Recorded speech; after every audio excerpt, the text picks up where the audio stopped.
RJ பாலாஜியோட இயக்கத்துல தன்னோட 45வது திரைப்படத்துல நடிச்சு முடிச்சிருக்காரு நம்ம நடிப்பின் நாயகன் சூர்யா. அந்த படத்தை முடிச்ச கையோட எந்த இயக்குனர் கூட கை கோர்ப்பாரு அப்படின்ட்டு ரசிகர்கள் எதிர்பார்த்து காத்துட்டு இருந்த நிலையில தெலுங்கு இயக்குனர் வெங்கி அட்லூரியோட இயக்கத்துல தன்னோட 46வது படத்தை நடிக்க போறேன்ட்டு அறிவிப்பும் வந்துச்சுங்க. இந்த படத்துல பாத்தீங்கன்னா சூர்யாவுக்கு ஜோடியா மமிதா பைஜு நடிக்கிறாங்க. வெங்கி அட்லூரி பாத்தீங்கன்னா இதுக்கு முன்னாடி துல்கர் சல்மானோட நடிப்புல ரிலீஸ் ஆன லக்கி பாஸ்கர் அப்படின்ற ஒரு மெகா ஹிட் திரைப்படத்தை கொடுத்திருந்தாரு. அது மட்டும் இல்லைங்க, தமிழ்ல ஏற்கனவே தனுஷ் கூட சேர்ந்து வாத்தி அப்படிங்கிற ஒரு திரைப்படத்தையும் கொடுத்திருந்தாரு. இப்ப இவரோட இயக்கத்துல நம்ம நடிப்பின் நாயகன் சூர்யா நடிச்சிட்டு இருக்காருங்க. இந்த படத்துக்கு பாத்தீங்கன்னா ஜிவி பிரகாஷ் குமார் தான் இசையமைக்கிறாரு. சித்தாரா என்டர்டெயின்மெண்ட் நிறுவனம் இந்த திரைப்படத்தை வந்து தயாரிக்கிறாங்க. ஜிவி பிரகாஷ் குமார் பாத்தீங்கன்னா இந்த படத்தோட பாடல் பதிவுகளை ஆல்ரெடி ஆரம்பிச்சுட்டாருங்க.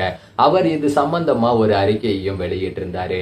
அந்த அறிக்கையில என்ன சொல்லி இருந்தாரு அப்படின்னு பாத்தீங்கன்னா, எனக்கு ஒரு இயக்குனரை பிடிச்சிடுச்சு அப்படின்னா அவங்க கூட தொடர்ந்து வேலை செஞ்சுட்டே தான் இருப்பேன். அந்த மாதிரி தான் ஆதிக் ரவிச்சந்தர் கூட த்ரிஷா இல்லனா Nayanthara, Mark Antony, Good Bad அக்லின்ட்டு 3 திரைப்படங்களுக்கு இசையமைச்சேன். 3 படங்களுமே பாத்தீங்கன்னா செம்ம ஹிட் அடிச்சது. பாடல்களும் செம்ம ஹிட் ஆச்சு. அதே போலதான் வெங்கி அட்லூரி அவரோட இயக்கத்துல வந்த வாத்தி திரைப்படத்துக்கும் லக்கி பாஸ்கர் திரைப்படத்துக்கும் நான் தான் இசையமைச்சிருந்தேன். இந்த 2 திரைப்படங்களுமே செம்ம ஹிட் அடிச்சது. பாடல்களும் செம்ம ஹிட் ஆச்சு. அதே போல இந்த சூர்யா 46 திரைப்படத்துல இடம்பெற்று இருக்க பாடல்களும் செம்ம ஹிட் ஆகும் அப்படின்ற நம்பிக்கை எனக்கு இருக்கு. அது மட்டும் இல்லாம படமும் சூப்பராகவே வந்திருக்கு. நான் கம்போஸ் பண்ண பாடல் பாத்தீங்கன்னா செம மாசாவே இருக்கு. அவ்வளவு அழகா இந்த பாடல் வந்திருக்கு.